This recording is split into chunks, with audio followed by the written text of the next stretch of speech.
welcome to my first interaction interview. That's what I'm calling it, because if you guys don't know, I'm a gamer, so I'm used to interacting with people. So let's press X, right? And my first interaction is going to be with Robert Zane Solo. He is the co-owner of Octopus Ink Studios, which is a miniatures painting company, and he's also an avid gamer too. So, hi, thanks for doing the interview with me. No problem. All right, so how did you get into miniatures painting? So I've been painting miniatures for over 20 years. Actually, my parents used to play Dungeons and Dragons, so my mom actually taught me how to paint miniatures when I was a kid. The Dungeons and Dragons miniatures? Yeah, they were, there's a company called Partha, and they used to make miniatures mostly out of lead. But yeah, like miniatures have been around for a long time as like a huge part of the games. Yeah, and so how did you go about founding, wow, I can talk today, I promise, founding your own studio, your miniatures painting studio? Well, I always wanted to make money doing it ever since I was a kid. I would try and sell painted miniatures to like my parents' friends and stuff like that. Aww. Or get them to pay me to paint. Yes, that was nice. So I've come a long way since then as far as like my skill, but it's just something I always wanted to do, and you know, that's just I followed the dream. You know, I came out to Utah actually to follow that dream and to paint miniatures for a company, and I ended up like sort of starting doing my own thing. Yeah.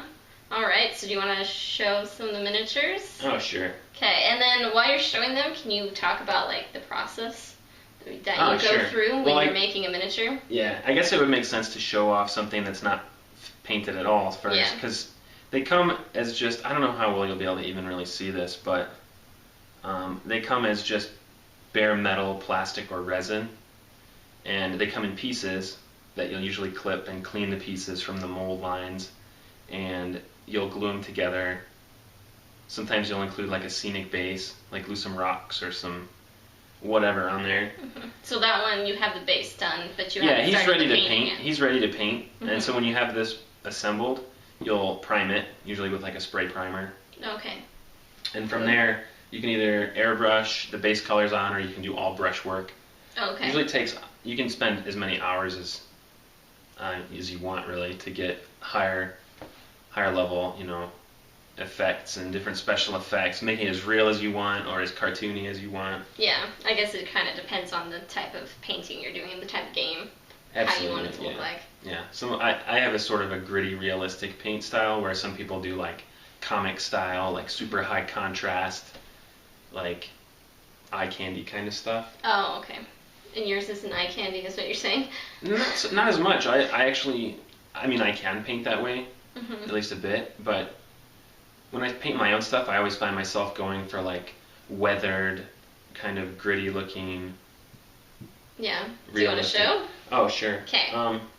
So I don't know, like I don't know, should I hold it closer to the camera or? I guess we could try that. Alright, so I don't know how well this will work, but. It's Bane from Batman. So let's see here. It's working. Yeah, so I went for like a very realistic movie feel, you know? Mm-hmm. Yeah, and it looks just like the movie. Yeah, I mean that's what I go for, is like a realism, which is tricky when you're painting on that's like a 28mm scale, so they're tiny. Really small. Yeah, so I mean I've got some other styles too, like this is like kind of a Frankenstein style. Yeah, creature. And the base is really cool. Yeah, so I'll just see if you can see this too, but let's see if I can get it in there. detail, you made the leaves look all different. Yeah, so like they're autumn leaves. It's really cool. That's what I go for, is kind of a realistic approach. Mm-hmm. But at the same time, using, you know, art theory, like to try and catch the eye with complementary colors and contrast and all the other fancy lingo that they use. Yeah, and then do you want to show the special glowing effect one, which is really creative? Oh, thanks. There's different special effects that you can do with paint to make things, I don't know, different effects, right? So like you can paint something to make it look like it's actually throwing light. It's called object source lighting. Okay. Or OSL. Mm-hmm. So in this case I used very bright paint, the brightest paint that you would find on here, to this sword, and I wanted it to look like the sword is glowing, like it's a power sword or something. Oh, okay, yeah. So I'll see if it'll show up on the camera, but the idea here is to make it look like it's... like the sword's glowing and it's throwing the light onto her. Right. So and creating shadows and stuff. Right. Yeah. So you can play around with special effects and use different tools like airbrushes or whatnot to help you out. And itty bitty tiny paintbrushes. Right. Well, and he doesn't just do the figures or creatures. Yeah. Also can do cool jets and tanks and everything. So these miniatures are actually for most of the time I'll paint game pieces, whether it's for a miniatures war game or a board game or like collector's pieces, but it's not just like little people or monsters. There's different games where you'll paint robots, spaceships, jets, and I build them so that some of the parts are movable, like in this case. It can take off vertically. Yeah, so so the jets move. Yeah, really cool. And like something like that, it's really as far as you want to go with this stuff. You know, you wouldn't have to do... Show the camera. Sure. Also, he made the jets look like, what is that, burned on the outside? Yeah, like how the effect? Like a scorched metal effect. Yeah. So I don't know how much you can really see here, but it's worth a shot anyways. Yeah, and using the magnets to make it so the jets move, which is pretty cool. Yeah, so anyway, hopefully you can get an idea of how this stuff looks and how detailed it can be. Yeah. So very cool. So what game, per se, is your favorite, like, your favorite miniatures are from what game? Like, that you've ever painted? Well, there's so many cool miniatures out there. It's really hard to say. And plus, you know, your taste can change too. That's true. So I used to be a huge Games Workshop fan, like Warhammer 40,000. But then I find other games that I liked more, like Malifaux, Infinity. And I mean, as much as I still love all these games, there's always something new coming out. Yeah, exactly. And I'm a collector as much as I am a gamer, so I have to buy everything. You know, I literally have 1,000 figures that not all of them aren't painted. I have so many. I could probably paint for a year and still have things left to paint. And you're always painting for other people too, so. Right. So I mean, that's the thing too, finding time to do something you do for your own enjoyment. I mean, it's nice to do that in between commissions. Mm-hmm. But sometimes you're doing it for the labor of love, like you're doing it for the hobby, even if it's not like for you or your favorite game or whatever.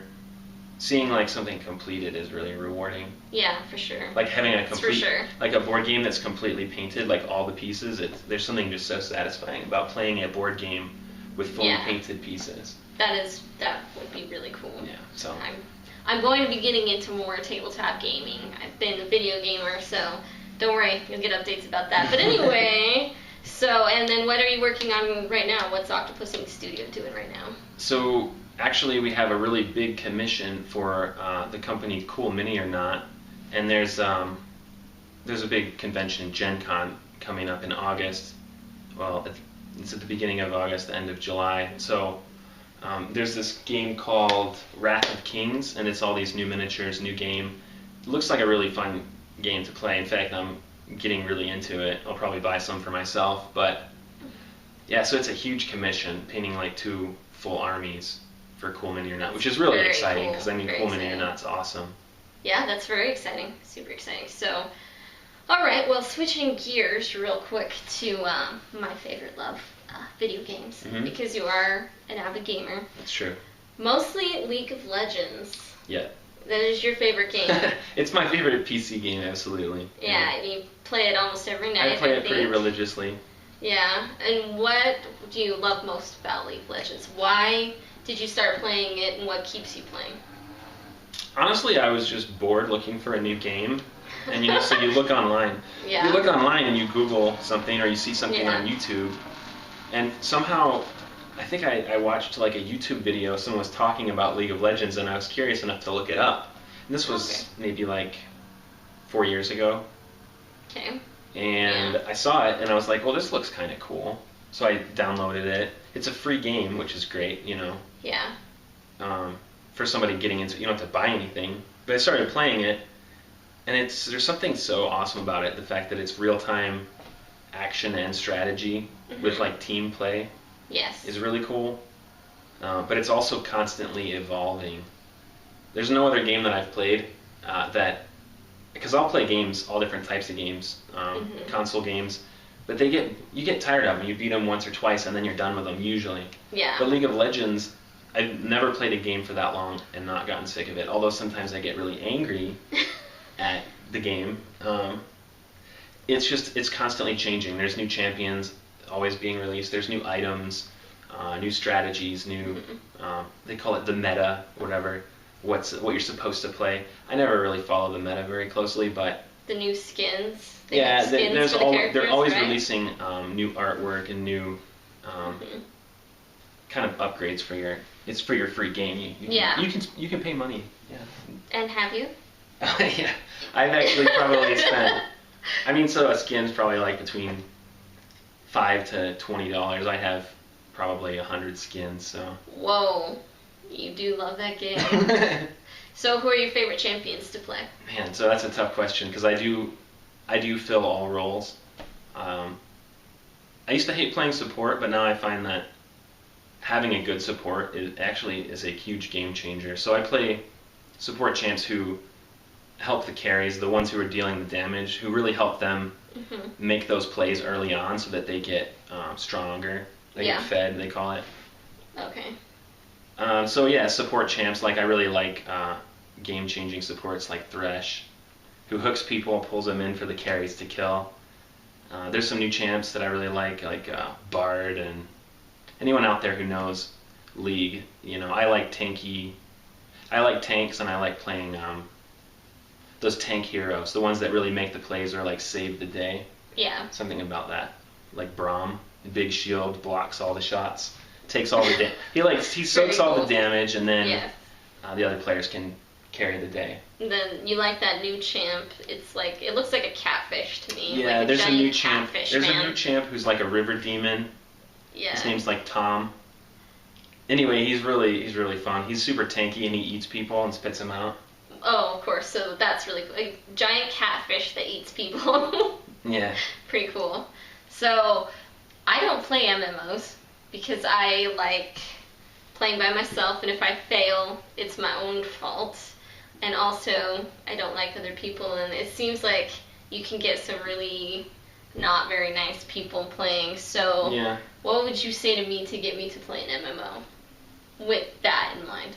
Well, I would say if you wanted to give it a shot, your best bet would be to play with another person you actually know in real life. Oh, okay. Because you can go into a game like as a duo.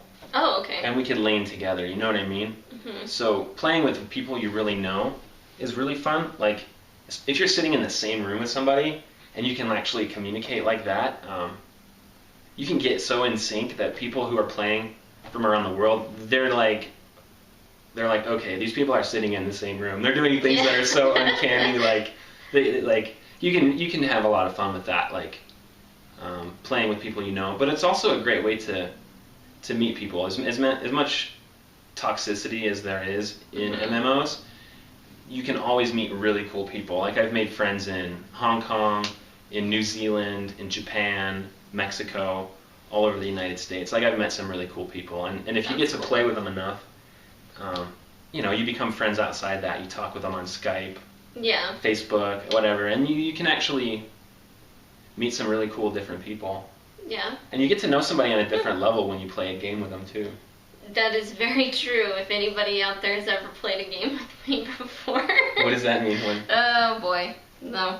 I can get frustrated sometimes. Oh yeah. Depends, and then there sometimes is massive giggle fits, things like that. Yeah, that's.